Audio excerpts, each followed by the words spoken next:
কিছু জানতে পারলাম, ক্লাসটা খুব উপকৃত হয়েছে, ভালো লেগেছে, খুব পজিটিভ লাগছে।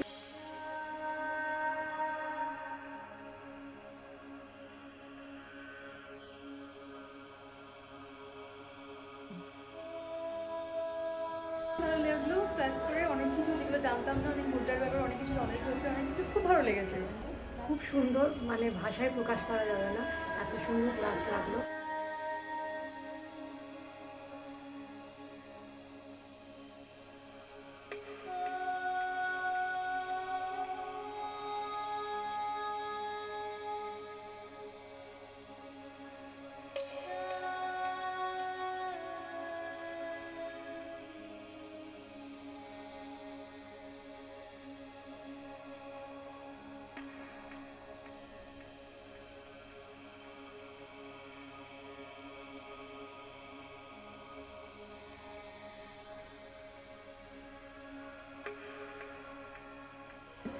এই বয়সে এসে আমি যদি আমার নিজেকে সুন্দর রাখতে চাই, সেইটার আমি আজকে একটা উপায় খুঁজে পেলাম। শান্তি শান্তি।